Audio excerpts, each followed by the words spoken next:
Hey, we forgot to take a shot. Let's do a shot. That's yours over there. This one? Yeah. No. Nah. Like, damn, it's gonna drink wax or something.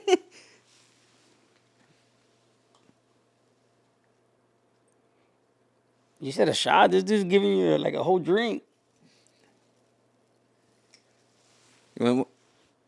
He's like, nah. To ICarhouston. Man, thanks, brother. Boom. Woo. That was good. Was it good? That was good. You like it? Might have to stop. A few more drinks. Red Bull. What's up, guys? Today we're here at Go Hard Podcast. My name is Jesse, owner of ICarhouston. We're going to sit and talk shop. So let's see what we can get into today.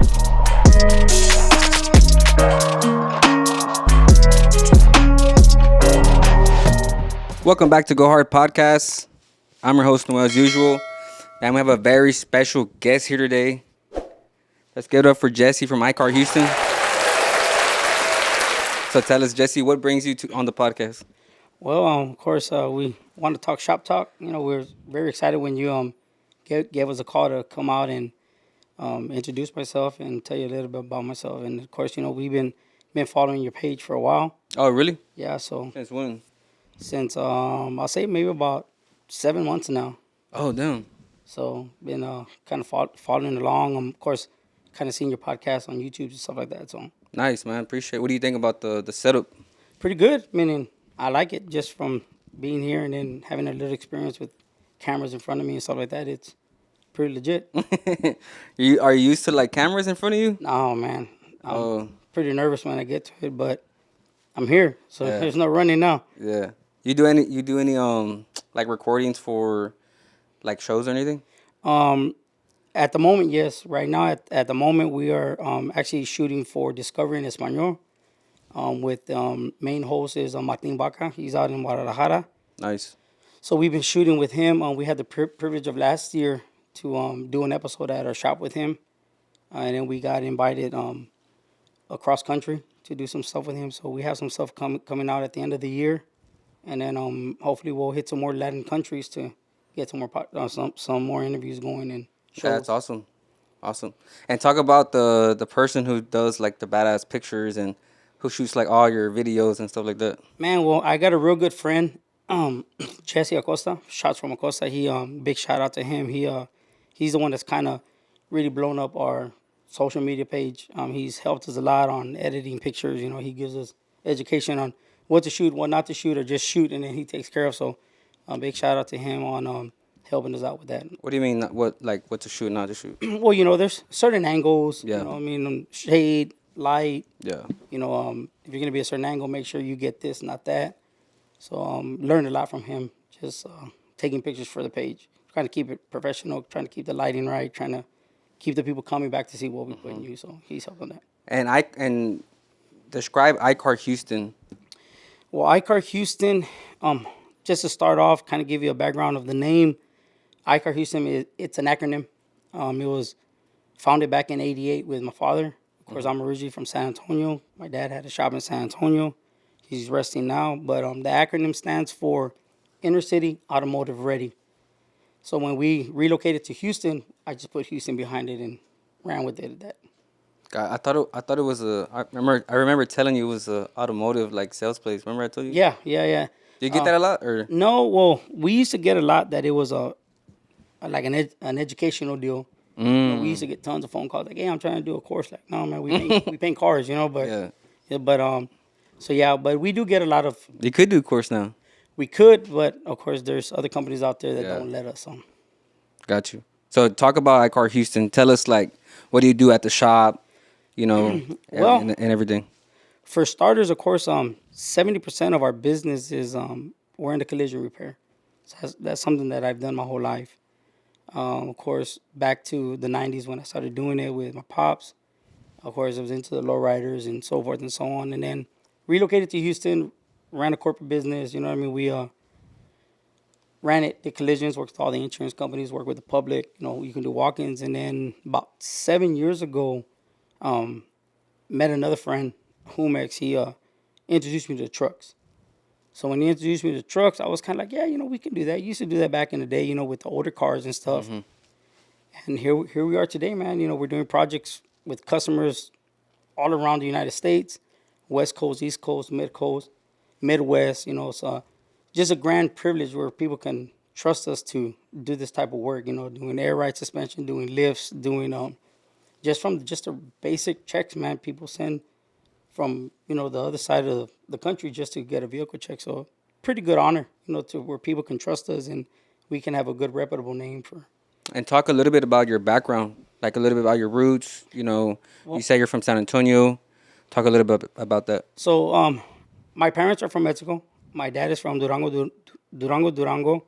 My mom is from the U.S., from here, from San Antonio. So I have, of course, a lot of Latin roots in me, Mexican roots. I grew up in San Antonio, went away for a little while, and then relocated back in Houston. So that's kind of how started my journey with my dad. Age of 12, I was Really? painting cars and doing stuff like that. So learned the work ethic real young. To my dad used to always installing me inculcate in me, saying that And what? he used to inculcate in my mind that Oh, we can go to school. Education is great, but eventually we're gonna need a skill. So I took it to heart. So that's what I'm living off now. I'm living off my skill. So that's what we do now. nice. And talk about the do you have a truck? Do you have a shop truck? Yeah, so I do have a shop truck. Been building it since 19. We were one of the first ones to do a conversion on a Dodge. So it's a great truck with orange interior. I don't know if y'all kind of seen it. Mm-hmm. So we're trying to get that ready for this year. It's been a long project. It's been a 3-year project. We had COVID come through. And we had to get our responsibilities together and focus on the more important things. But now we're back on it. So that's a truck that we're getting ready. Hopefully we'll do some things with it by the end of the year. And how long y'all been open? Like ICarhouston been open? So iCAR, I remember you telling me you had another location, right? yeah. Where was that at? So our very first location was out in San Antonio. Yeah. Since the late 80s. Yeah. And then back in 2000, I'm going to say 2010, 2011, now we relocated here to Houston. We had one shop in the same area, maybe about 5-10 minutes away. A little smaller shop, 6-bay shop. And then now in the location that we're at now, we've been there for about 6 years. So all in total, we've been about 12 years in business here in Houston. Mm-hmm. But of course, branched off from our father from the 80s. Of course, my dad got older, got sick, and of course we took over that. But it's been pretty good. Houston is beautiful. It's nice, man. Like no complaints. You come to Houston and you can't make something for yourself, something's wrong. The market is huge. Yeah. And like, talk about the truck scene right now. Because I know, so you've been in business for a while and you've seen, the truck scene, how it was before and then how it is now. So I can go back to, 1995, 1994 when the truck scenes were, Beltec suspensions and, you had butt neck wheels. The biggest you can get were maybe 19s at the time, you know what I mean? But, and then, of course, you had Centerline when Centerline was something huge. Oh, yeah. The truck scene. But back then, of course, ethnic grounds, you had the white community were building these trucks, and the hot rods and so forth. And then fast forward, man, to the new millennium, you know what I mean? How'd they build the trucks? Do you remember? Like... Same thing that we're doing now. Of course, the mini truck world I remember were the ones doing the air suspension. You had the little Nissans. You had the Toyotas, the little Mazdas, and they were doing air ride and all kinds of crazy stuff, graphics down the side. And the big trucks were more basic reds, oranges, purples, and then 95, 96 came around, and you had people doing graphics on that. And then 97, 98 came around, and then, of course, the wheels started. Other wheel companies were coming around. And then, like I said, you fast forward to where we're at now. 2007, 2005, man, and things just blew up. Big wheels in the back. Now you're stuffing what you can back there, you know what I mean? So It's the innovation in that has been pretty crazy, and a lot has to do with Houston. Oh You yeah, know, yeah. I've done my research. Like I said, I'm not from here, so you come into a town and you're not from the town, and you're trying to do something, so you're kind of like the outcast. But the community is very receptive. Many people's taught me many things, because I have some skill, but of course I needed to learn, to learn what the truck scene is, and tons of people have opened their work to me to let me see their education, their knowledge, and I've kind of absorbed that, and now I'm using it. So it's been great. Nice. Talk about the what's your favorite truck you built so far? Oh man, well mine, of course. You know what I mean? It's like I don't want to be biased, but Yeah, yeah. no, everything's been great. I'll be honest. But is there like a truck that you like remember that you're like, man, like that was awesome build, or you see it around and you remember it and you're like, man, like Really, really, really no, man. The fact is just for being considered like a builder, you know what I mean? And of course, shout out to the shop. The team is what makes the build. yeah. I tell everybody that. I'll be somewhere, they're like, oh man, you did a great job. It's like, well, I'll face forward, you know what I mean? I'm here, I'll take the credit. But the the guys in the shop are the ones that put these things together. They come with my creativity. I tell them, I want to do this. I check a lot of stuff, and these dudes, they do it together and come in. My specialty is paint. What I mean, I sit there and I'll make it whatever color you want, type of graphics you want to do.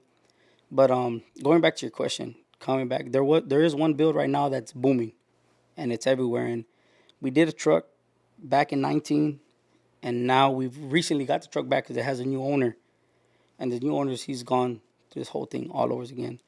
Um, 2020 HD Denali.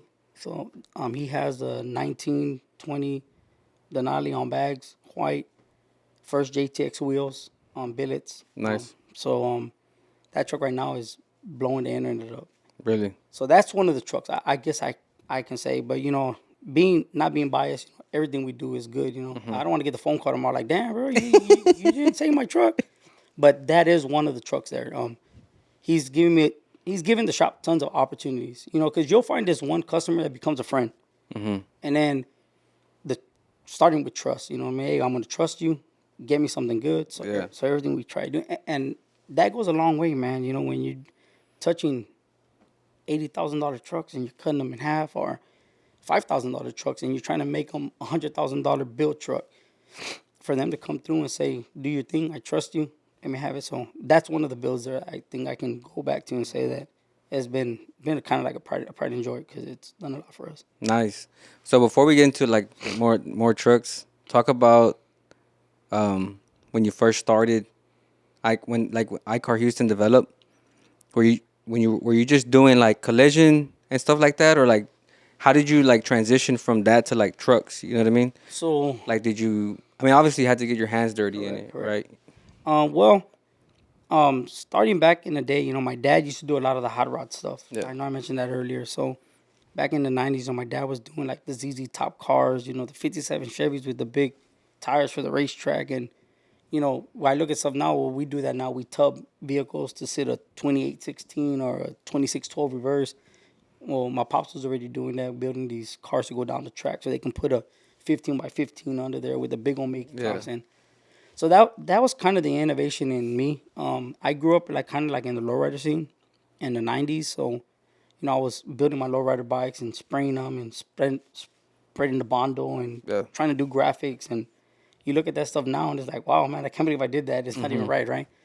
But so that's kind of where it kind of started. But then I kind of went away from that because we wanted to make a business. You know what I mean? When you're doing hobby stuff, it does get expensive because you're not having money come in. So we got into the kind of the corporate type of stuff. We're doing collision work, but that was kind of where it kind of started with my pops, because my pops did a lot of that. So had the privilege to kind of meet some good people back in the day, and they taught me too. So Is there like one truck that actually like maybe blow you up from doing trucks, or maybe like put you on the map from doing trucks? Because you can't just get somebody that does like collision. You know what I mean? yeah, Like you have to get somebody that does That's, trucks. So I would have to go back to that 19 Denali was one of the ones because it was one of the newest ones. You know, of course, we did have a good fabricator with us at the time. You know, and I tell people, you know, the shop involves around builders and fabricators. And the personnel that you have at the time as your team is what kind of put you where you need to be. And then, of course, you know, people grow or people have a change of heart where, you know, I want to do my own thing. And they do, you know, but a lot has to do with us as management where, like me, you know, I tell the people, you know, I have to know how to do something because if I try to just hire people on and not know what I'm doing, then of course we don't succeed.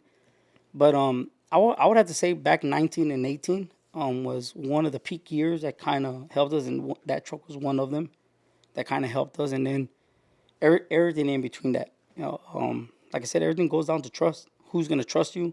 Who's gonna go take your vehicle? And regardless of the nonsense you hear, regardless of, you know, what feedback you get, that person says, "Hey, I'm gonna give you this opportunity.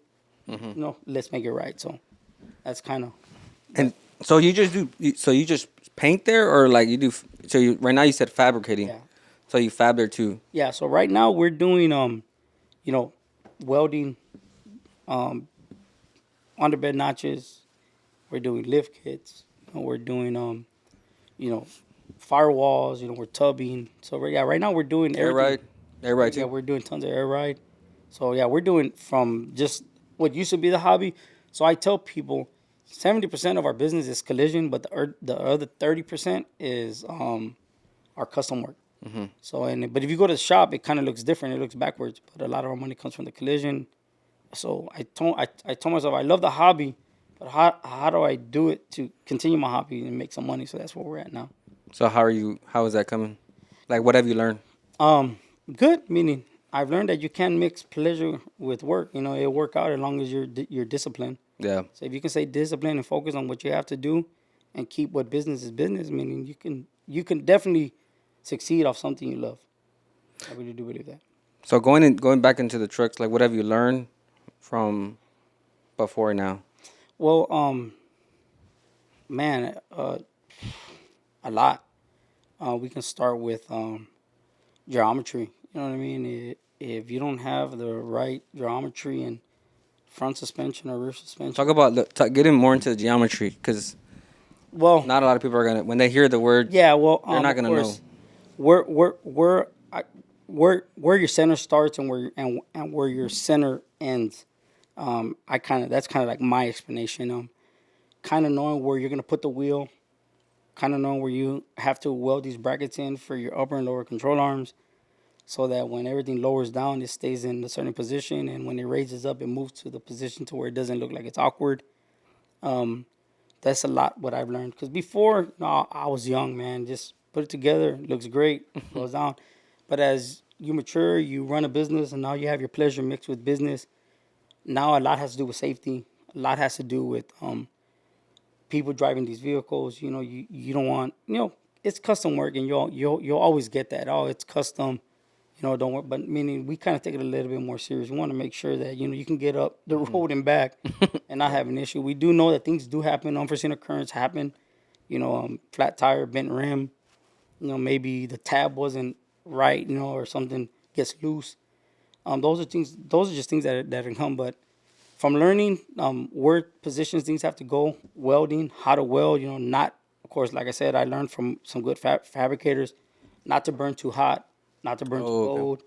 You know what I mean? So, and then of course these are things that now I have to explain to the guys that are doing stuff. And then, like I said, we got some sharp guys there. You know, you don't have to explain much, but there's that one or two that you have to kind of go over some stuff. So I know you. I see you with the JTX Forged. Was talk about like well, the either collaboration, you got sponsorship or whatnot. so right now we do collab with them. You know, we do. We are a dealer for them in Houston for big wheels. We're right now they're getting into the billet wheel.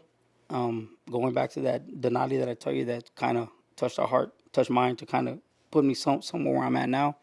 They got the first pair of billets as demos. So Chris, real good friend of ours now, you know, he's a real cool dude.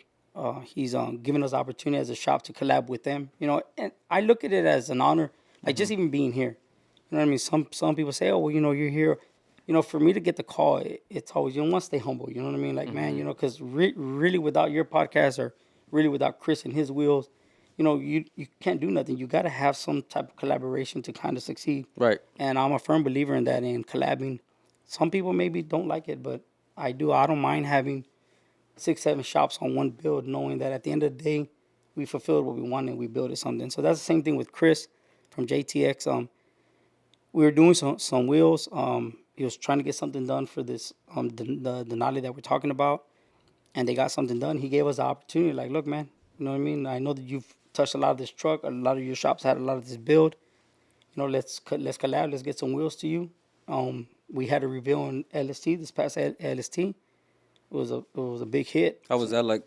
Sensation, man. Nice. Like, good. It was no negativity, and if there was, we didn't hear about it because the good was so good that, Yeah. that you know what I mean. We didn't even It blocked off the negativity. yeah, all the way. So right now they're getting ready to launch something big with the billet wheels for the truck scene, for the lower truck scene. So they're coming.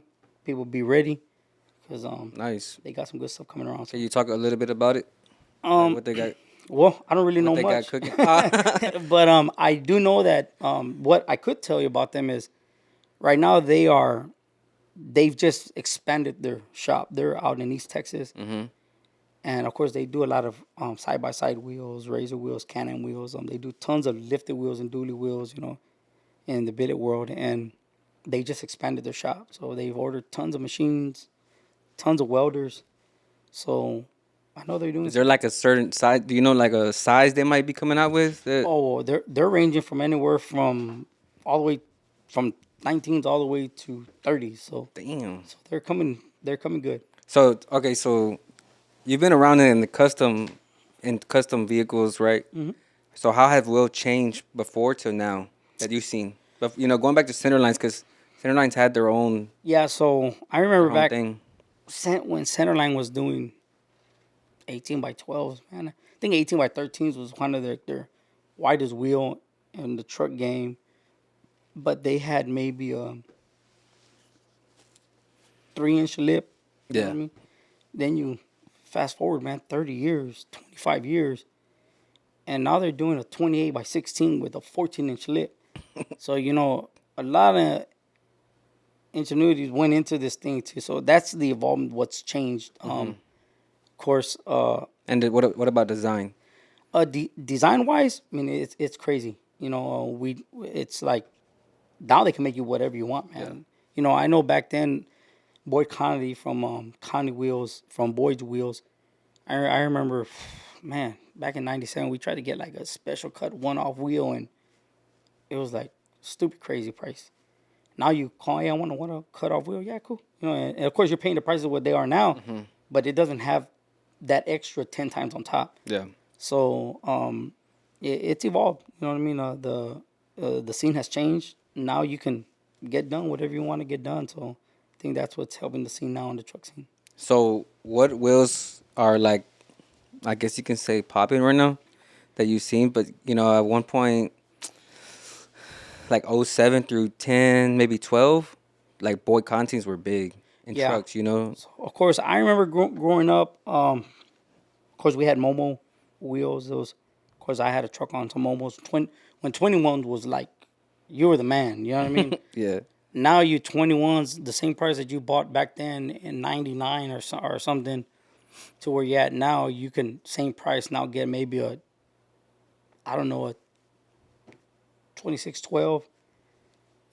But of course, going down from there, from butt neck wheels to center lines to man, there's tons of them. But I kind of see the wheel game pattern wise. People's coming up with a lot of new designs.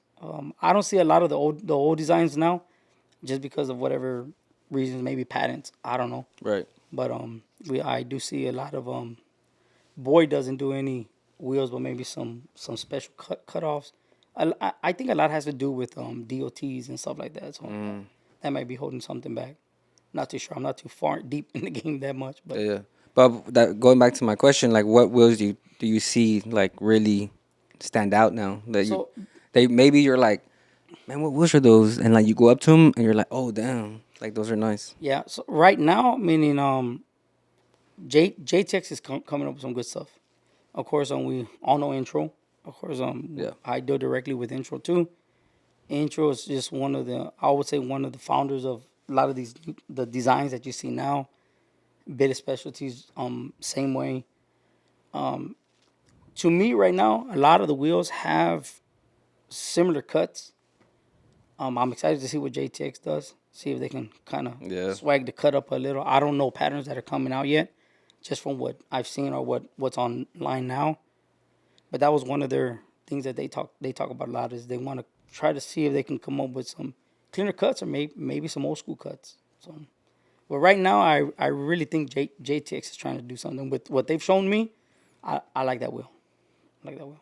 Okay, so they have shown you some samples. Yes. So Oh, damn, nice. we do have two. There's 4 samples out, and there's 2 samples on that truck, on that Denali that we're talking about now. And they're running this 28s all the way around with 28 reverse, 12 reverse in the back. So y'all haven't like took pictures of it, nothing, No, or they haven't like surfaced. they haven't surfaced yet. So we're hoping by mid-year, maybe a couple of months, man, they'll pop up. And you said a couple months. Yeah, so maybe by July or something should pop up Oh, damn, nice. coming around. So like summer Yeah, event. we're hoping. We're hoping so. I'll get with Chris. And Is see. he gonna take the pictures? Well, they have talked to him. I just don't want to say yes. Cause he's like, hey man, what are you doing? But Yeah.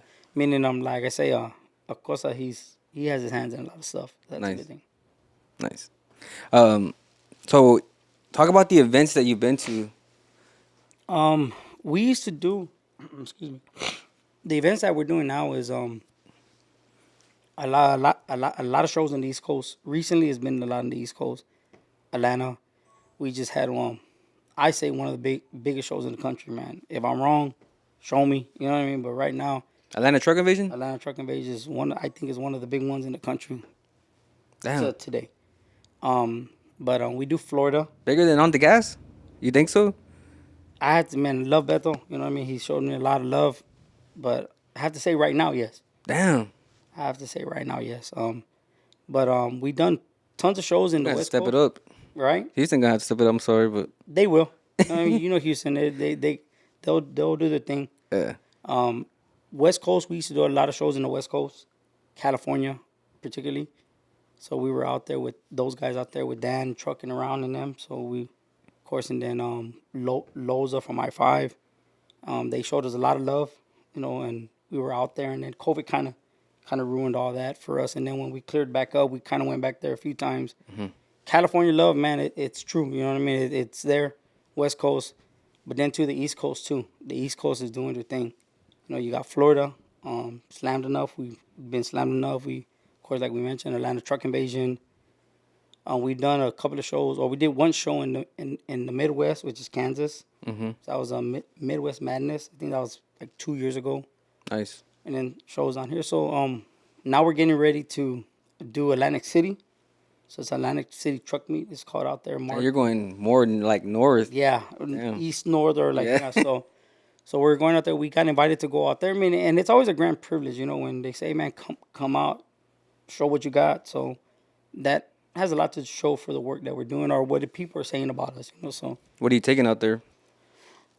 we're still not sure yet. We do have a couple of builds that we're trying to complete for that show. So that's maybe 20 days away. So we have a white baby dually on 28 air ride that we collabed with another shop, Extreme. Nice. And then we have a SS 05 SS for a friend of mine out in South Carolina. We're hoping to try to get that there. So hopefully we can get a few rides out there to kind of represent Texas. Talk about Atlanta Truck Invasion. Like, how was it when you went? Man, it's third year. And every year it's grown. I remember the first year we got invited. It was, I met the owner. Of course, Shop by Costa too has a lot to do with the show. So we got invited. We went out there. Man, the Atlanta people in the surrounding areas, they spend money, man. They're not shy. You know what I mean? Yeah. I guess they do take that saying in there that they're not gonna take it to the grave with them, right? But Yeah. tons of love, man. Like, you know what I mean? There's no hostile issues over there. Meaning you go there and it's handshakes and hugs with all the Atlanta people, all the, all the surrounding areas, South Atlanta, North Atlanta, so Central Atlanta, South Carolina, North Carolina guys, the Florida guys, that one piece. But this last year we went, you know, the owner Sal, he's and his partners, they keep thinking about the scene. You know what I mean? Right now they're doing it's a truck scene with entertainment, and it's just not a simple entertainment. These guys are really, really, really thinking outside the box. They're trying to get the best artists, our artists that's hitting.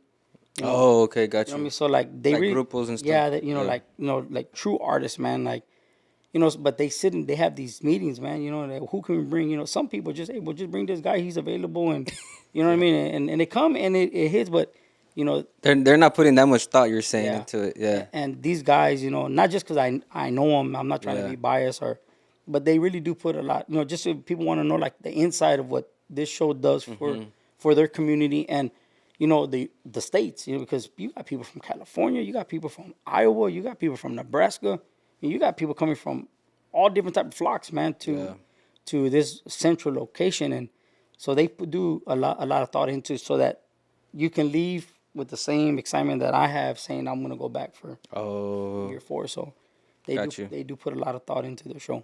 Anything crazy happen out there when you were there that you can think of? Nah, meaning just the normal stuff. You know what I mean? Maybe someone burned out a little too much, Oh, yeah. but meaning the show is really, really orientated, family orientated. Where Oh, really? yeah, so it's really good. Of course, they have their concerts, that run, maybe from 5 to 10 or whatever. So give you 5 hours of entertainment. Another 5 hours in the day for you can walk around, enjoy the show, talk to vendors. But nothing crazy. Nothing to say that like red flags or whatever. But Yeah. pretty smooth. That's why we like going out there. Okay, so let's get into the shop a bit more. If somebody wants to build a truck, right? Mm-hmm. By you, iCar Houston, is there like a certain maybe requirement? Maybe they have to leave a deposit, you know. Do you ask them like, hey, what's your budget or what? So really, budget's always key. You know what I mean? I've always, Plus or minus too? yeah, Okay, yeah. always. Those are things that I do as, like, I would say, quote unquote, consultation fee, consultational automotive. You sit and Yeah, talk yeah. to these guys. And that's the first thing I ask. I mean, like, where do you want to be in? What do you want? They may have a certain build that they're looking to try to be at, but okay, and some people are like, this is what I want, this is what I get. But yeah, we talk about budgets. Of course, deposits are always necessary for shops so that shop can keep flowing. You know what I mean? So we can have money to certain materials, get employees involved. But budget's always going to be the key for the build, just for the fact that we want reality. Because we don't want to tell you, oh, we'll do this, and then you think for X amount of money you can get this certain type of build, and we're really off by 100%. Yeah. But for the most part, we walk-ins. You can walk in. We don't do nothing. We're not a private shop. We're open to the public.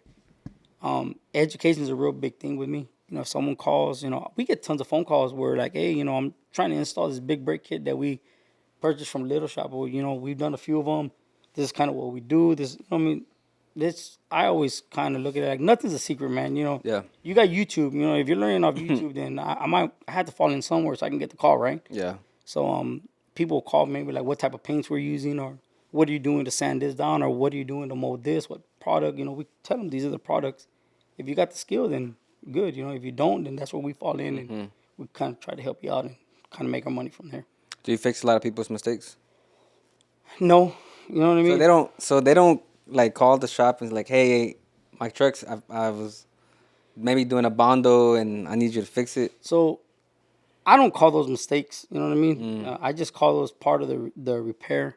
They tried. We'll guide them through it. Okay, like me, at least I will. What did you do? I got this going on. Okay, well maybe try this step before you come to me, because of course once you come to me, then it's an open ticket now. But if we fix anything, we look at it as a start job. We don't look at who did what, who's who. You know what I mean? Because we don't, as a professional shop, you want to keep your standards to a level that you come in, you need it done, we fix it. We don't ask where it came from, who it does, or who did it. Not unless you tell me I was in my backyard and I tried to do this and it's not working. Okay, well, but this is kind of where Yeah. we would have did. You know what I mean? They taught me a long time ago that in the automotive world, really nothing's wrong. It's the finish and it's what is always going to be correct. Because I may sound a certain way or I may put something on a certain way, but at the end of the day, left is loose, right is tight. You know what I mean? So as long as you're doing it the way, at the end, it's kind of how it should fall. So, Yeah, that's awesome to have that like the mindset. yeah. And that's something we try to cultivate into the shop. We've had like I said, it's been a privilege, man, to have certain people in our shop and they grow just to do their own thing. And then they venture out, you know what I mean? Hey, man, I'm going to do my place over here. Or, we support that because, like I tell them, it's good to know that our legacy is with y'all, you know what I mean? Hopefully 20 years from now, you'll say something good about the name, you know what I mean? Like, Yeah. I was at this shop and I learned it at this shop and this is where I'm at today. Nice. Kind of like what I do with my pops. Yeah. And so, is there a minimum budget they would need, like, Well, or like what do you? it just depends on Because the build. they go on your page, right, and they see like a full blown out truck. Yeah. That's like awesome, immaculate, right? But then you might have people that maybe their budget's not that high, So going to that is knowing what you want. Yeah. So a lot has to do with the build or what you're trying to do. You know, like we've had calls this week. People trying to put stuff on the ground, and I asked the question because, like I said, I've learned to the people that's giving me the education, the little time that I've been in the truck scene. How far do you want to go? How low? Are you okay with this? Because we got to do this. So depending on the build, there's always a standard budget, or standard price kind of to get stuff started. But recently with with the material going up, prices have increased and people are like, man, they scratch their head like, dude, man, it's a little expensive.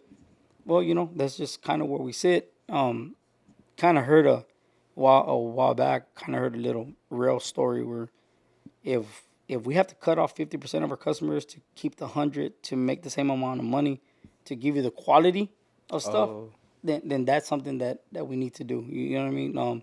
Because I want to help everybody. You know what I mean? We were just talking about that just this week where people come and I help. I have a little rule that I tell myself and I teach this to my kids and something that we speak around our houses. We want to treat people the way we want to be treated. Yeah. So if someone calls and say, hey, man, yeah, cool, I'll help you out. Nothing in return. You know what I mean? I'm not, hey, well, I helped you here, you owe me. But but there's certain things that we just can't help. Like, man, I can't cut, half your bill because we do have overhead. We do have employees that, they do give their sweat and tears and blood, man. You know what I mean? They do the sacrifice to try to do certain things to get stuff right. So, but budget's always going to be depending on what you want to do on that bill. So you can drop a truck just if somebody wants to go in and just drop a truck, you can drop it. Yeah, we can do nice loan. So what would be a cost for like a 5.7? 5.7. Depending on what type of kit you want to run. Cause some people want certain kits. They deal with certain manufacturers. But labor wise, you can anywhere between $2,700 to $5,000, depending if we're doing firewalls or we're doing tubs or you want to get it painted to match your powder coated and stuff. Yeah, powder coated or there's stuff that we paint and we'll have a customer say, no, I want it powder coated. Okay, cool, call it powder coated. Those are powder coated. Right now, we used to use a lot Clutch City. He's a real good friend of mine too. But being that we're on the other side of town, we use another guy called Powder Coater Man CPC. Really, really good powder coater. So those two guys, that's who I stick with. That's like my vendor shard. If I need to get something done, I call you either Zane for Clutch or I'll call Powder Man. Nice. And what about Air Ride? What does Air Ride run right now? Air Ride. Typically, starting range about 15,000, and then it can go from there. What type of tanks you want, what type of air ride management you're gonna use. So but the range is up there. Labor, 15. yeah, about 15 to 17, and it can go higher. Just like I say, man, when you do these custom trucks, sky's the limit, man. Yeah. You know what I mean? Like, you got to put a budget on the budget because you can go way over. You know what I mean? I'm feeling that with my truck now. It's like, man, okay, how much more I got to put in this thing? Like, and then guys are like, well, man, but you can do it for free. Like, no, man, I still got to pay labor. These guys get a good salary. Every Yeah. week they get paid. So Yeah. but And y'all make your own control arms and y'all fab like all that, or? we used to, like I said, when we had our other fabricator, but right now we're using a company called Acme Chassis. They're located in South Houston. They're originally from Fresno, California. Right now, if we're doing anything, I'm kind of running with this company. It makes the process a lot easier. The lead time is a lot better. You get the job done faster. So I guess we can honestly say that right now, our other companies, I may reach out to, I don't know, Stone Fabrication, or might reach out to Infamous. So it just depends what kits that we can put on. We don't do no more cutting for just Oh, for liability purposes. right. Yeah, So I pretty much get the part, and then we slap it on. Yeah, we install. Nice, nice. There's maybe some tweaking we have to do just to make it the way we wanted it to ride, but yeah. And so, okay, what is the most like money build you have you done? Like the crazy, like the one that you went maybe all out. Man, well, right now, man, I don't want to talk finances for my customers, Yeah, yeah, yeah. but I guess I'll keep it on that just so that my customers will be like, hey, you give me my price up. But there's been a few crazies. Really? There's been a few crazies, and we're in some crazies right now. So Like more than 100K? I'll say we're pretty close. Full. Pretty close. We got something coming big this year with Discovery. If everything goes good, I know Tesla's gonna get involved. Oh, nice. That's gonna be crazy too. Hopefully, we can but they can lock that deal down, and Yeah. that might be something that'll shoot us over. Like y'all building a Tesla? Yeah, we're gonna do some type of Tesla build. Yeah, that'd be awesome. So hopefully, we'll see. Yeah, that'd be cool. That'd be cool if y'all lock it in. Yeah, I think Discovery got it. I think Discovery will do what they gotta do. Let me ask you this: what's more expensive, building a truck for show or building a truck for performance? Like to go 8 seconds down the quarter mile, or I to take to SEMA? I I was in the race world for a long time, and I tell people that I left the race world because you could get in trouble. You can go through divorces because you're spending too much money. So I tip my hat to all the guys in Houston that are, just building trucks. Another thing like Beto, he's doing his thing. Miguel from Midnight Performance, those guys are doing their thing. So I tip my hat. I know what it takes to just build an engine. Freddie LXX, I just saw his YouTube where they were at LME. Man, I used to mess with LME back in 2011 and 12. And Really? yeah, them motors are, I had a 2,000 horsepower Camaro, LME block with Travis out there. I don't know if he's still there anymore, but I had to delete those numbers off my phone, man, because you're dropping money. So, you know what I mean? To save my home, you know what I mean? Yeah. And I love my family, bro. But but you're like it's like reciprocating though. Yeah. Because like make a pass and then you might blow something. something happens. You may And not then even get to the pass. You might be on just warm up. Yeah. So, but I can say both worlds are kind of toe to toe, because you can have a builder drop $100,000 like nothing, and still not be where you want to be. You can have a, a performance shop or a guy building his car in a performance shop and have $150,000, and you're still not trying to get to the time category where you want to be. So Yeah. so it's respects in both worlds. You know what I mean? Or changing setups. You know what I mean? Because you're never happy. Yeah, I mean, I remember when we were doing it, we wanted to be in a certain category. What class?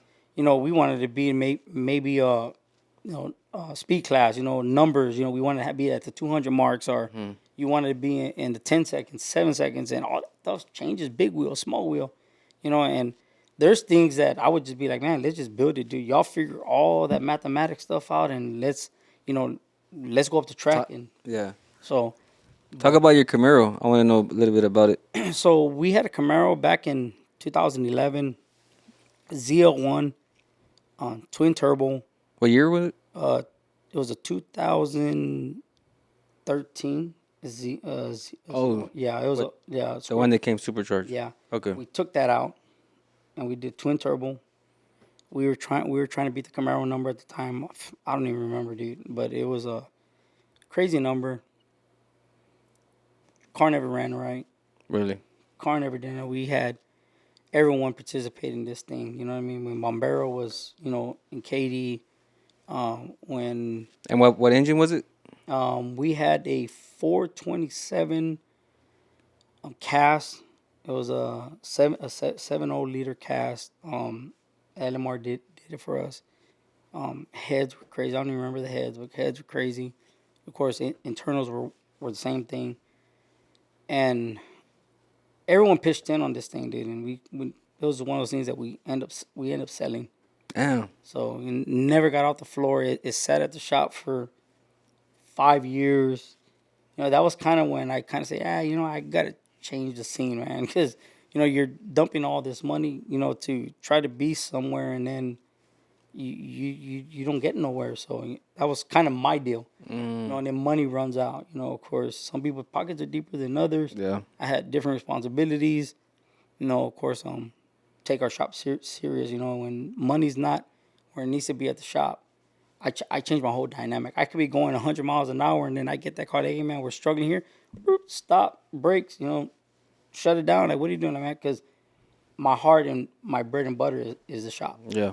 So the car never wasn't even started? I mean, it started and it ran. Oh. It just never did what we wanted it to do. We always had lag in the turbos, or we always damn. No, it was just some crazy stuff that just never went. And then, too, like, you got to understand me, I'm not the mechanic genius. You know what I mean? So I wasn't sitting over the car telling you this or we should do this, So we had guys that would help us or help us as a shop. Mm-hmm. It was just too expensive. Who tuned it? Or like who was trying to tune it? So we had several people. I haven't had a good friend. I haven't talked to him in years, but we had Latuna from Hennessy. He did a few tunings for us. We had another good guy that was with us.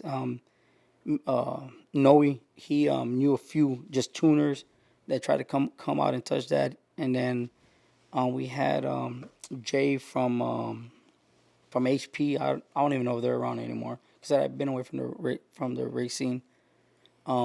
Steve from LMR tried to do some stuff for us, and then it was just crazy. It was just too much. Mm-hmm. So we kind of said, nah, And I was always behind the scenes, so people really didn't know who I was, there was a car coming in. Yeah. And like, man, it's, so I kind of, sometimes I move that way, just, try to not to be too much into, and then, they just politics. Yeah.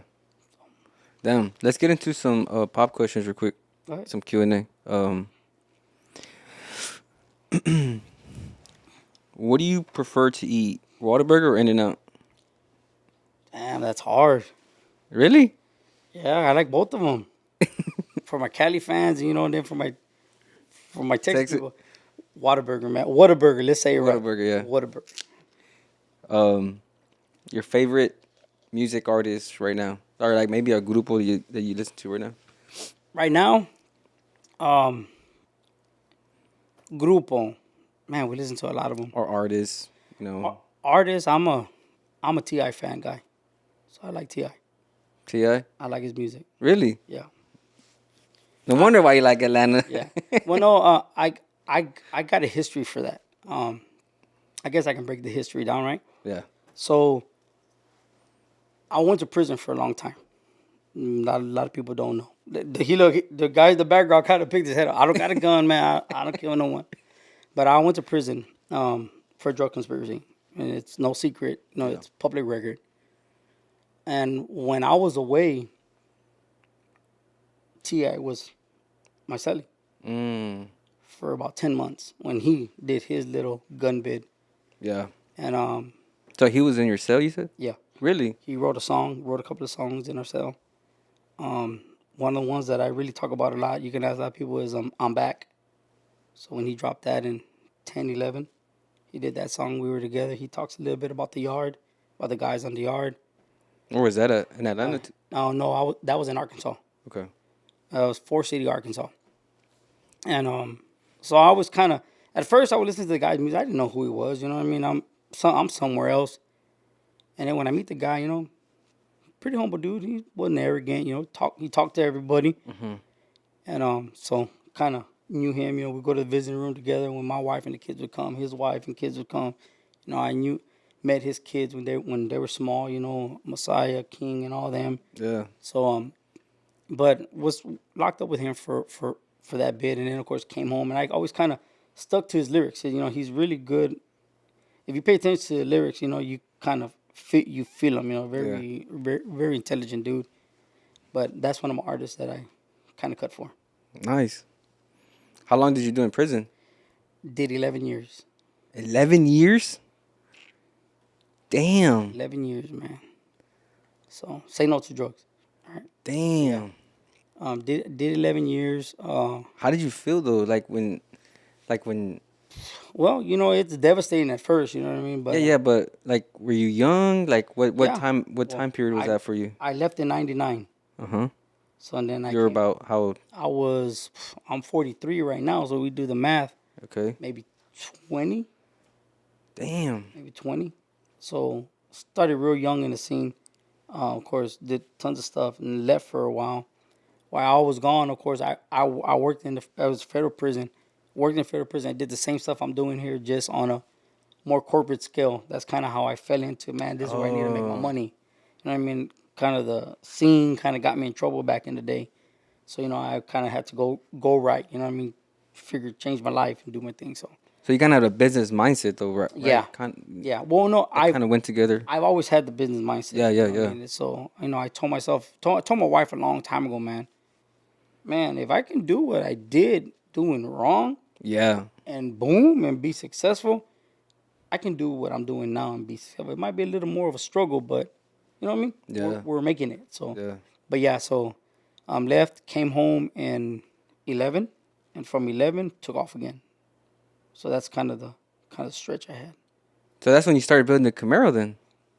Damn, when you came home. Home.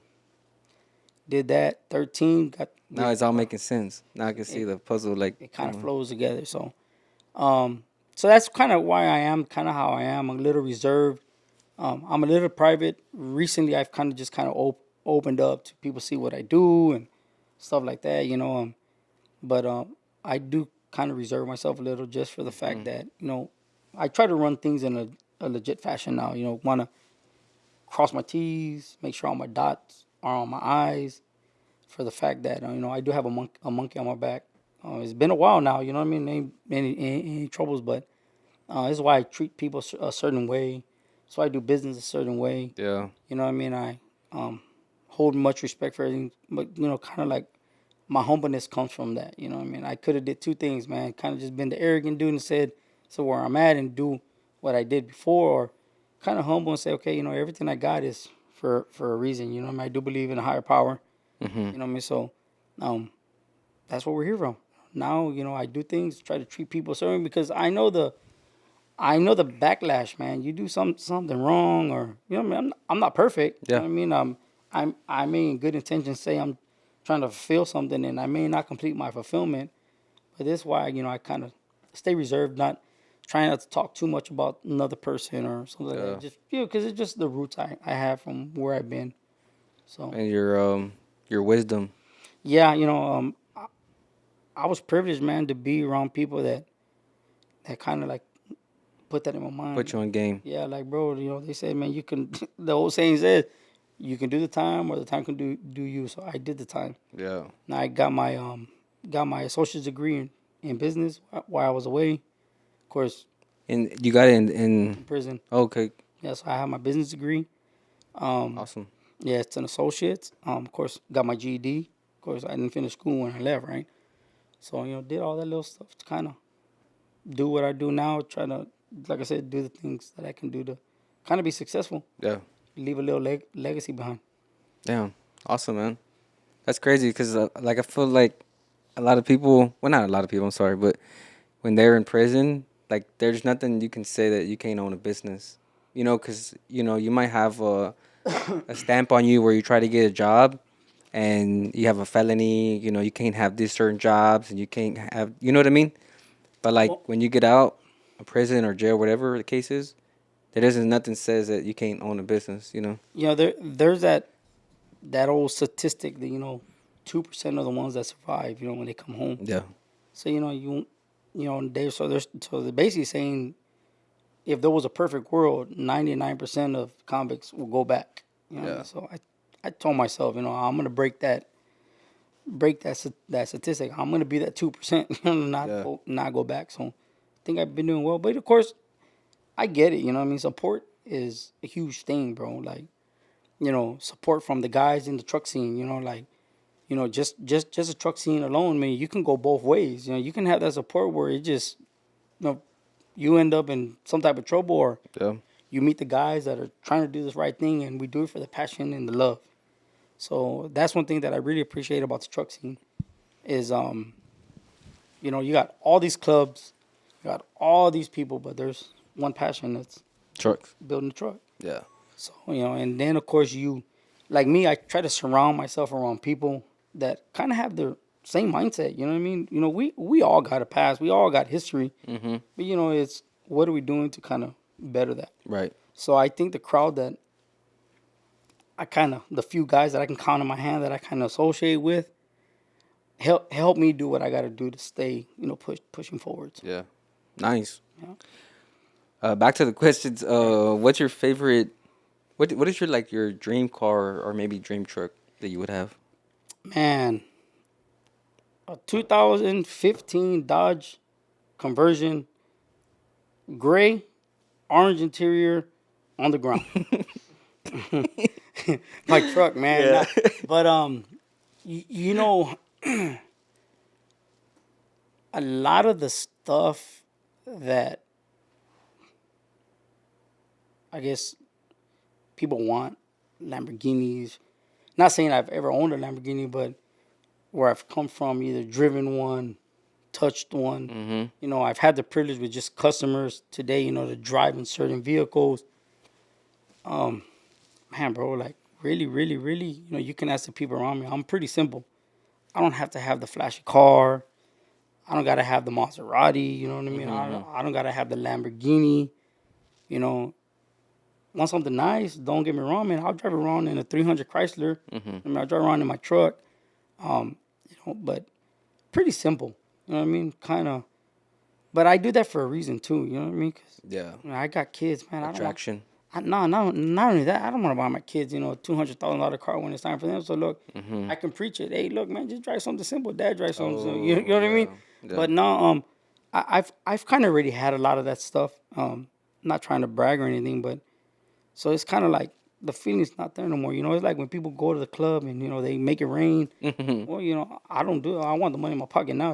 Yeah, or it's like the feeling you get like when you really really want something, and then like you get it, and it's like already got it. It's not I really a big deal. I do that with shoes, and I know a lot of people are like, man, and it's like, dude, I don't even like why did I go spend $300? Yeah. You know what I mean? So, but not saying that I don't like good stuff. You know Yeah. what I mean? Yeah. Two, my priorities are a little bit different. But if I can have one car, I think I can go with the Phantom. I'll do a Phantom. Phantom. I'll do a Phantom. Nice. 100K in cash or 5 Bitcoin. No, I love cash, bro. Old faces. If you can give me some old faces, we'll put that away and we're good. Not the big one. Not the big one. I'm kind of still old school. Okay. So money's kind of good for me. And then if it has to change, well, hopefully I can trade that cash in for something. Okay. Because I was gonna say you can get away with a lot in Bitcoin, and you I can. kind of have a pass. Kind of, I'm old kidding, school. What's your favorite drink? My favorite drink right now is Bucana Masters with Red Bull. Bacana Masters Red Bull. Wish you would have told me before the podcast. Damn. But of course, I do Don Julio. I do. You know what I mean? I'm a social drinker. You know what I mean? So, but Yeah. I tell you, but if I can have my drink at the bar, that's what I would ask for. Nice. Uh, let's see. Are you like an energy drink type of person, or are you like coffee guy? Both. Both. I can sip on coffee all day. You got to remember, like, the little span I had. So that's all I had to drink was coffee. Yeah. Some people look at me crazy, like, man, that coffee's cold. You drinking it? Like, yeah, it's good. You know what I Yeah. mean? Yeah. Of course, they don't know You drink it black or with like black. cream? Yeah. Do Yeah. it all black. I can drink the coffee, and then I can drink 6 Red Bulls. You know what I Yeah. mean? Damn. Watermelon, bro. We do watermelon. 6 Red Yeah, so, Bulls. but it's true. Damn. So I'm both. I can do both. So I drink coffee more like a water drink. Mm-hmm. So, and then of course I drink my Red Bulls like it's a soda. Yeah. Damn. Zero sugar? Nah, man, it got a Full, the real deal? real deal. Golly. He's bouncing away.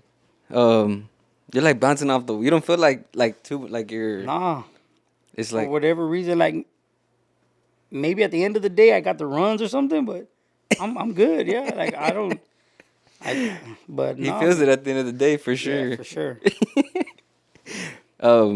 What about like a fast food place you like? Fast food, Chinese buffet, man. If that's considered a fast food, Like Panda Express or? yeah, I'll do like a Panda. Oh, okay. Yeah, but meaning I'm a burger guy too. I mean, I can stop. I eat burgers all day, but um, if I would have to pick a fast food, I guess I can do Yeah. like a Panda or something. Nice. All right. I think that's it for the pop questions. Oh, I got one more. So if you had like a red or a blue pill, right? One fixes like your mistakes, and then one gives you like 500K. What would you pick? Fix my mistakes. Yeah. I'll do fix my mistakes. Elaborate. Well, meaning if I get 500K, I can make another mistake and lose the 500K, right? But Yeah. if I fix my mistake, I might have that other opportunity to get the 500K of learning off my mistake. That's kind of what I'm doing now. I've people ask me like, do you have any regrets? No, you know what I mean, because what I've learned throughout my past. So I'm actually living, fixing my mistake where I'm at now. Oh yeah. Damn. I got you now. That's kind of how my thinking is. Like some people be like, man, let's roll with the cash. Let's Yeah. and then hopefully the cash can make me help fix that later. But I'd rather fix a mistake now to still have that chance, because Yeah. if I don't fix that mistake may come back and bite me. Damn. That's kind of like a good way to put that's it. kind of like my thinking. That's the first time somebody elaborated that on the podcast, Yeah, and that makes sense. Like that's at least. everybody takes the money. Yeah, well, I mean, we all need it though. I mean, I'm not gonna say we don't need money, yeah. but right now, man, I like I said, no brag, no nothing. Meaning, I've enjoyed a lot of money, and I still enjoy it. I mean, just at a smaller pace, but I really believe, man, if you can't fix your mistakes, you really can't get into a door, because you might have burned a bridge. I don't like to burn bridges. Yeah. And if the bridge I see is gonna burn, try to do something to fix it. So that's why I always go with that. What's on your bucket list? My bucket list: Name some Spain. things on. Visit Spain. Visit Spain. It might be coming soon. Like I said, we're doing some stuff with Discovery. Discovery, since it is in Espanol, we're doing a lot of the Latin countries. So Spain has always like kind of been on my bucket list. Yeah. So, and it's hopefully it comes so I can check that off. Yeah. I wanted to do it before I'm 50, so I hope we can. Yeah. Nice. Anything else? Um, Skydive. Nah, man, not really into that. I mean, man, bro, like I'm gonna be honest, my bucket list went down a long time ago. You know what I mean? Because I came home and I did a lot of the stuff that I didn't get to do. So like everything is kind of like my number one bucket list was to see one of my sons graduate, and he graduated, and that was my goal. You know what I mean? Yeah. Because I got 3 boys, and of course not being around with the older ones. They did their own thing. They kind of went off their own path. So in my marriage, I've been married once, my wife now, and then I have kids from high school relationship. So with my wife and my kids with my wife, that was kind of my goal. Like, man, I just want to be home, see them graduate. And once that happened, it's like So now I gotta wait for my daughter now. So, but yeah, so that's kind of like my two bucket lists: Spain and was my son's young graduate. Nice. Okay, that's it for the pop questions. What keeps you going? Like, what motivates you? You know, what keeps you disciplined? My family. That is one thing that keeps me rolling. To stay in the right lane. Of course, like I said, not perfect, but that's one thing that kind of has me in check. I know the feeling what it is to go through have kids and then not be around and then come home with a second chance, man, and then have, my which is 22 now, and I got my 10-year-old daughter, and see them succeed. So family is key. That's been my backbone. That's been my support. My wife rolled with me through this bid, and but family is that's the spark. Yeah, damn nice. Talk about the one truck you built. I was going through your I was trying to pop up your IG right now. Um, I seen when I was like, damn, that the thing's nice. Is it the white one? No. Oh wait, the black and bronze one. Black and bronze. So The that small one, the tiny one. Looks yeah, tiny as yeah. hell. So that one we actually didn't build. Okay. So another shop out in Oklahoma built that. All we did to that one was we did a facelift. Mm. So we did a 2023 conversion on that one. That one, and he has a brother with a white one. So we did a conversion on that one too. So you built the white one. No, we didn't build any. Oh. We just did the conversions on Okay, those. got you. Yeah. The front end one. Yeah, the front end conversions. And the four door, the crew cab, Which one's the that white one. The one that's I believe. I mean. Denali? Yeah, I think it's on air ride, right? Yeah, you're right. So that's Yeah. the one that I said that in 19. That's kind of the one that kind of put us where we're. Oh, kinda okay. doing. Yeah, So, damn, so that was nice. that one we had a lot of hands on that one there, from suspension to paintwork to front end conversion too. That has a 23 conversion. And this the shop truck, right? That's the shop truck. Got you. That's the shop truck. So that white one before has the first JTX billet wheels. Mm. So You build razors too? yeah, Okay. So you build that Razors. you build that Canon? yeah. The which one is the, The orange one? Yeah, the orange one. So there's a company that did the lift for us, which is Ideal Fab. Brent. Yeah, and then we did all the paint work and stuff like that. Nice. And then, but yeah, Yeah, Brent does badass work. Yeah. He built my razor. yeah, you good dude. Then we did of course we used to do slingshots. And we did tons of slingshots for Galveston. We did slingshots for You built that? no. So that one there we actually redid the air That suspension. was crazy. That one sold at SEMA, man, back in I Sold? think like in 20 or 19 or something. What date is that? Damn. That's 2020. Yeah. 2020, and it went to SEMA, sold for 550,000. That So- one's crazy though. So the owner had bought that car from a dude out in Seattle, and then it was in Houston, and the air ride system went out. So then he reached out to us like, hey man, I saw y'all's page. You know what I mean? I'm trying to go through my air system. So we went through the whole air system, put a whole new accurate air system, got everything done right, and then we did some like patchwork, some blend work and stuff like that. But yeah, That one's crazy. yeah, we had our hands on that one. Any builds you had go to SEMA besides like a full build you have? No, nothing. We've had a lot of builds go, and we've had like our hands touch on. We did have one that we had like maybe I'm gonna say maybe about 60% of work done by us was the Panda. Mm-hmm. So it was a GMC lifted truck, Armani wheels 30s. When this is back in I think 2001 or something like that, 2002. Went to SEMA whenever I think it was one of the last SEMAs before it closed down. But we had that one go. But anything besides that, no. So we're trying to get there this year again. Oh, okay. Hopefully we can get the shop truck there. That's my goal. What month is it? November. November. Yeah. So, hopefully. Is that the goal for to take the shop truck over there? Yeah.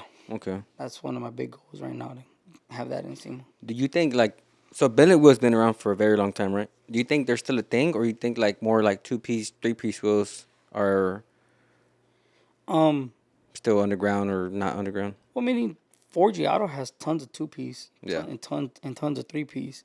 So they're in the scene. I think everything's preference, man. Like me personally, I like the billet wheels welds, you know what I mean? Or I like a single block wheel, like basically it's one piece, you know what I mean? I've driven a few, like I've owned a few 3-piece wheels, some Forged Autos and stuff like that. Preference, I mean, depending on what you're doing. Weight distribution has a lot to do with it too. You know what type of vehicle something's going on, but preference. I would say preference is what, because there's a lot of good wheel brands out there, man. You know, you got AG, you got Scott Wheels. You know, you of course Intros, JTX. You know, American Force. TIS is good. Drop Stars GIS, yeah. are doing their line, Johnny and them. So you know, it's just what you like. You know, a lot has to do with design. If a company does some good designs, I think there's going to be the best sellers, just because people want that design. And I think that's a challenge for a lot of wheel companies is their designs. You know what I mean? Yeah. If they can come out with something good that's going to hit and just take the trend, then I would say you do good. So I think one of the biggest challenge I can say for wheel companies is going to be the designs. Design. Yeah. What's the future for iCarhouston? Well, speaking on that, ICarhouston is expanding, because kind of be the first time kind of announce it, but we are so it's a branch company. We are opening up a paint supply store that'll be owned by iCarhouston. So we're not too far up of the street. I was just talking with Costa for media, trying to get our website up and going so we can do like an e-commercial, so you can buy like your custom paint and sandpapers and wheels, tires. You know, I'm trying to do just this page where it's like a one-stop page. You know, want to do your air management systems, but we are opening up a store. It's called Jada Automotive Paint Supply and Accessories, and that will be open in Katy hopefully in a few months. We are trying to expand our fab work because we are growing in the fab work. Really? Yeah, How booked out are you? 2 years, man. Damn. 2 years, and I got a build that's been 2 years, that right before COVID. So we're behind 2 years, and we're booked out 2 years. That's crazy. So blessed. You know what I mean? Does the money come in fast enough?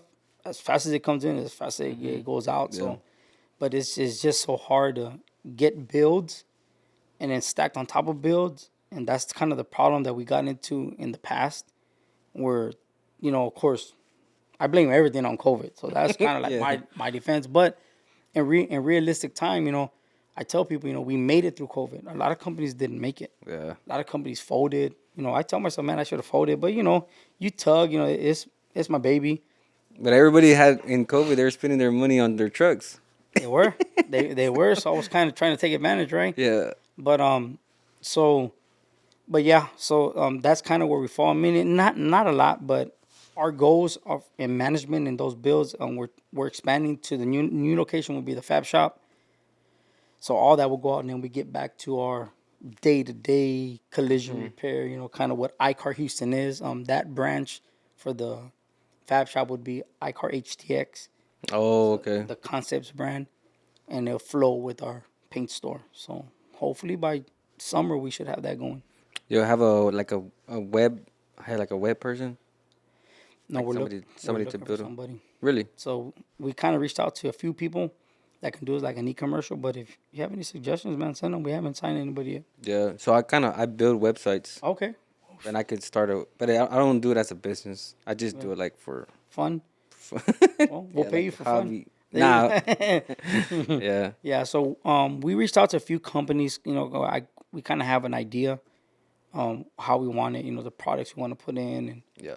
the e-commercial stuff is something that online sales is crazy right now. Like, it all started back even through COVID. Man, if we would have had that through COVID, brother, I probably wouldn't have the problems that I have now, right? Yeah. But so that's kind of something that we want to get into. So that's go ahead. and then too, we of course, like we're spread out far. You know what I mean? I tell people we're spread out. We have an embroidery company too, so we do like all the embroidery stuff. Oh, okay. Stuff like that. So we have a company that's called Tri-City. So So you own Tri-City, iCar Houston. And soon iCar or HTX, HTX. and Jada Auto. That's another one you go? Jada, yeah. So that's the paint store. Oh, okay. Okay. It's Jada Automotive Paint Supply. Got you. Uh, what do you? What are your, like some of your hobbies?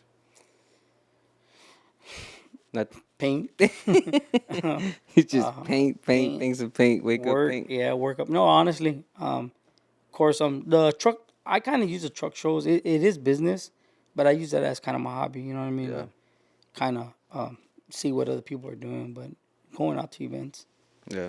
So if you can go back 5 years, what would be like some advice you would give yourself?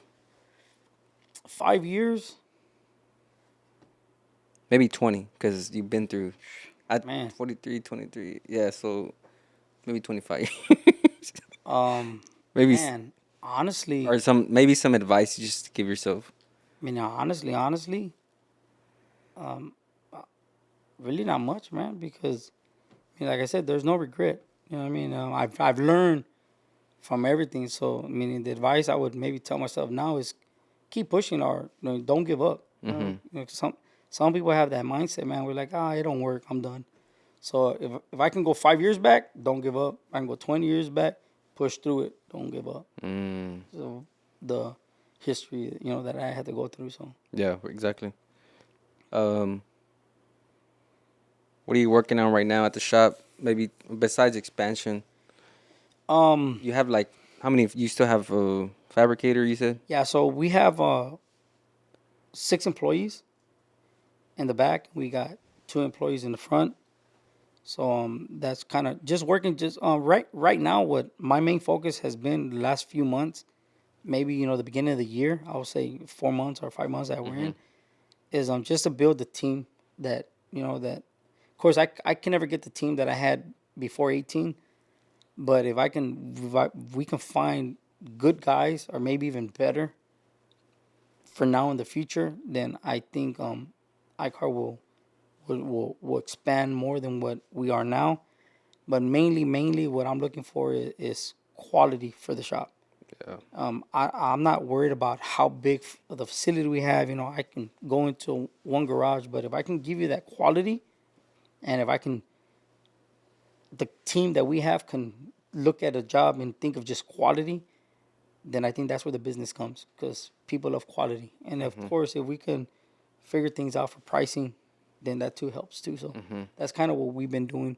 We've been reaching out to a lot of our vendors lately with all our distributors for certain packages, because we have a lot of customers that call in that, they just want to buy some wheels. They don't want to install. They want to buy wheels. So I always try to get them the best pricing. You know what I mean? Like, and I'll call my distributor like, look, man, I got this customer.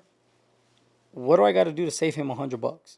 And a lot of the times is we'll cut the $100 off your end.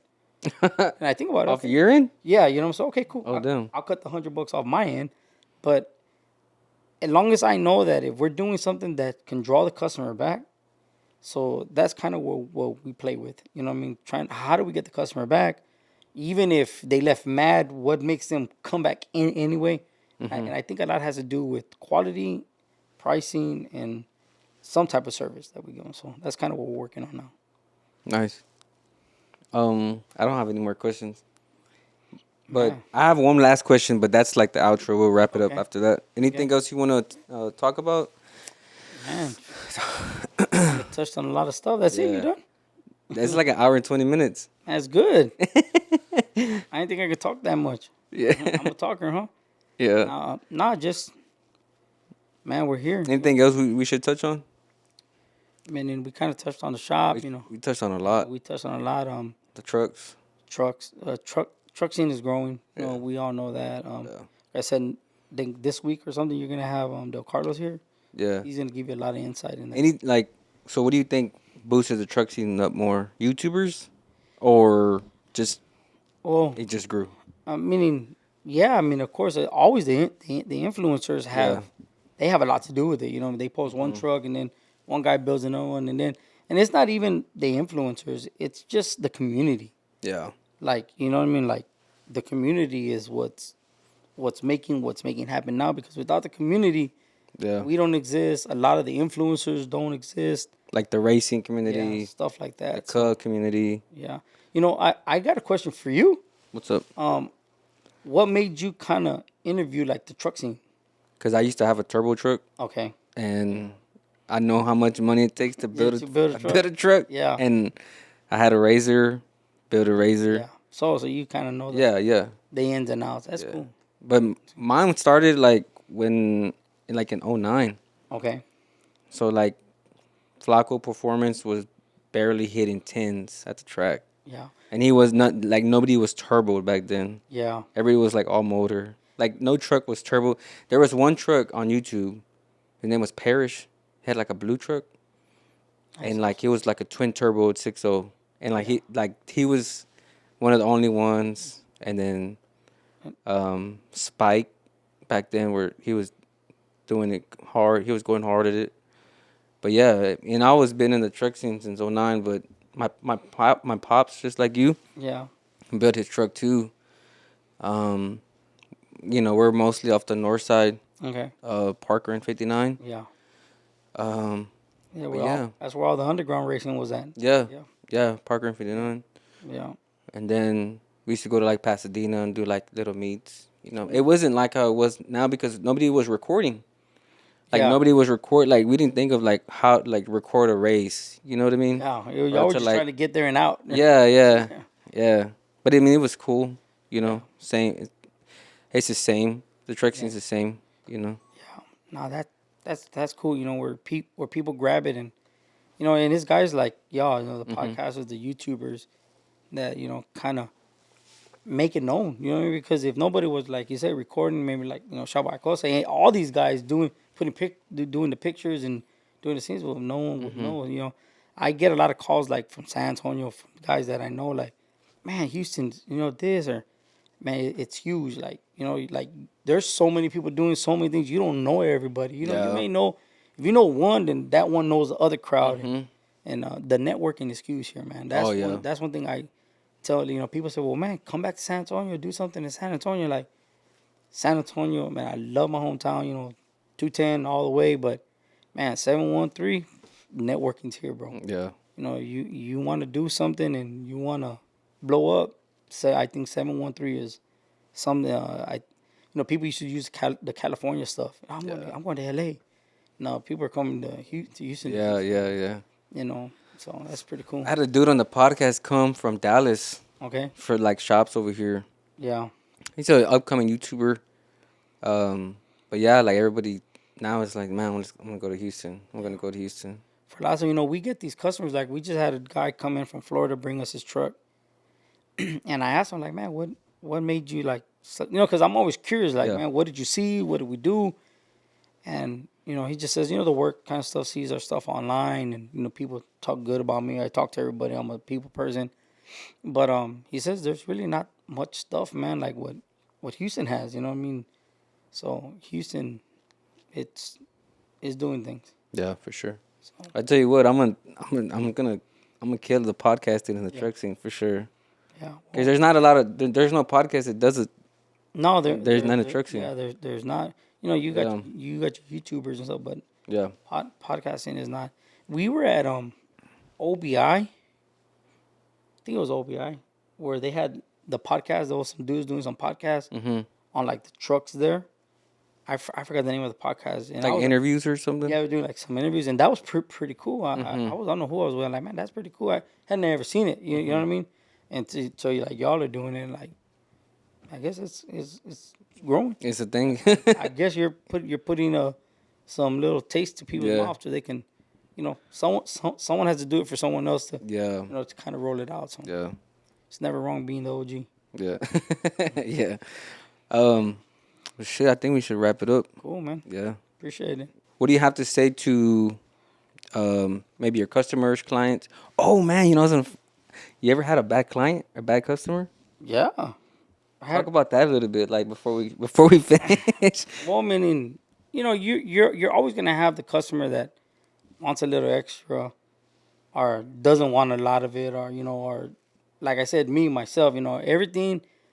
If we have a bad customer, client, a lot has to do with management and our staffing. You know, and I say that in a business sense. You know, it's not true. Customers are not always right, but in a business sense, they got to be right because one, they do pay for their service. Two, they came to the specific shop for a specific reason. And if that fulfillment is not done, then that's where someone gets upset. We've had several. I mean, we're in business. You know, Yeah. I tell everybody, if you're on Google, man, and you got a 5-star rating, something ain't right. You know what I mean? That's just my method of thinking. You know what I mean? Are you on Google? Yeah, I'm on Google. So I probably do have some bad reviews. Mm-hmm. But if you're not,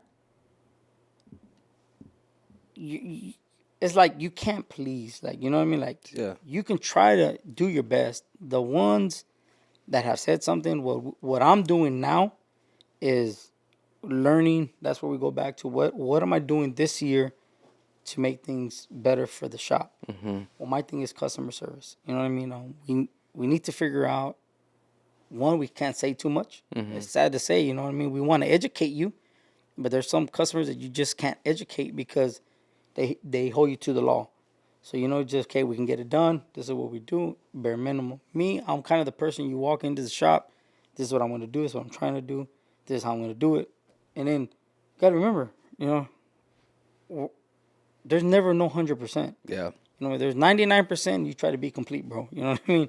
So, we may get to that 98% and that person may not be happy, but to the advice that I give to other shops, you can't please them all. But what you can do is learn from where the customer is telling you what mistake you did. Mm. For me, what got me in trouble a lot is you'll see Jesse's a liar. Jesse said he's going to do this and he didn't do this. Mm. But, you know, there's always my story, your story, and the truth. Oh, yeah, yeah. So, but for customers, I mean, for, you know, for businesses that want to be successful, advice I give, pull away from the gossip. If someone rates you bad, figure out where you went bad and fix that on the next one. Because if you can make the next one good, then that, of course, knows you're trying to do your best. You know, they can't come and say that you did not try. So how do you handle the customer though? Because if you know, if you're, do you do the work like? Well, you know, there's times Always truck out the shop or something. nah, well, you know, we always try to end the result with, you know, no legal matters. You know what I mean? If there's refunds that we got to give back, you know, we give them back. You know, I do tell a lot of the customers too, when we're in this state, that whatever, you know, revenue or money that's been given, there's, you know, you have administration fees, you got some labor that the guys performed, you know, you do have parts that were purchased that if we send back, there's restocking fees. Yep. You know, so there's a lot of this stuff that I explain to them, like, you know, you may have gave $1,000. Just hypothetically speaking, it's $1,000, but now we're backtracking. Well, there's administration fee, $200. Then you got a 15% restocking fee, and we bought $500 in parts. Mm-hmm. So now it's $300. They're never happy, of course, because they're not getting what they get back. Sometimes what we do is we do full refunds and we're done, depending on the intensity of the job. But what we do now, like I said, we're trying to get better. Now I explain the fine print. That's one thing I learned a long time ago. Some people just sign right here. I said, let's go over this. You know what I mean? We have all our rates on the wall. We explain to them, you know, what a restocking fee is, what administration fee is. Mm-hmm. So, you know, we explain all this stuff to them so that if there ever is the bad one, the ones that were upset with us, I have to admit, maybe none of that was given to them, you know, or they didn't have the heads up for that. So that's where we try to make things better. Got you. But it's tough, man, because you can do a million things right, brother. One person knows. You can do one thing wrong, and a million people find out. Oh yeah, yeah. So, but that's just part of business. Facts. I just tell myself and, you know, anyone else doing business, stay professional. Keep doing what you do. You know, if you end up in court, have your paperwork right. Have a good lawyer. Meaning, not even that. Just as long as you got the right paperwork and the right documents signed, brother, you're good. Yeah. You know what I mean? And I tell that to people before they sign their papers, their repair orders. This is what can happen. And then I'll get a customer saying, well, man, why are you talking about all the bad? Well, you never know. You know what I mean? You learn from experience. But the majority of the people that we deal with are pretty reasonable. Collision scene is pretty crazy. Yeah. You know what I mean? So it's kind of, but especially on the insurances, right? Man, you can get a job in, brother. You can get the job in. It's a 2-week job, and insurance holds it up for 3 months. Yeah. And then you're the bad guy. Yeah. Oh, you holding my cars, bro. Or even parts, because like parts. Yeah, everything's sometimes they don't. Yeah, because lots of them in back order. Yeah. So, but as we go through, it's trial and error when you run a business, and if someone tells you different, I mean, I guess that's a whole other podcast. You can sit here and have a debate, but trial and error, dude. Especially if you're trying to do customer service, it's always gonna be trial and error. Yeah. And you're gonna have error more than the trial, because yes, customers right at the end of the day. So that's kind of the mojo I kind of roll with. So what do you have to say to maybe your clients, customers, or anybody out there watching the podcast? Man, just all I can say is, if we do wrong, let us know, because if they don't tell us, then I never know where the shop went wrong. We got different personnel in there. So if there's something wrong, let us know. Give us opportunity. Some people go elsewhere immediately. Give us opportunity to try to fix a problem. For all our customers, we want the opportunity. That was the reason why you came to us. So give us that opportunity. And for other businesses, man, just continue staying professional. Nice. Well, I appreciate you coming on the podcast, Jesse. It's been good, man. I really appreciate it. Talk my lungs out. It's you know when you're comfortable, you know what I mean. You can open up. So yeah, for really sure. Appreciate it. Really enjoy the invite. All right. Yeah. Hey, Jesse, ICarhouston, I appreciate you coming on the podcast. Make sure you follow ICarhouston on YouTube. Oh, no, not on YouTube, right? Instagram, YouTube. I'm sorry. Instagram, YouTube. Are you on TikTok too? TikTok also. TikTok. And make sure you follow Go Hard Podcast, Instagram, YouTube, TikTok. You can hear the audio on Spotify and Apple. And like I said, I appreciate you coming on the podcast. Stay tuned. Peace.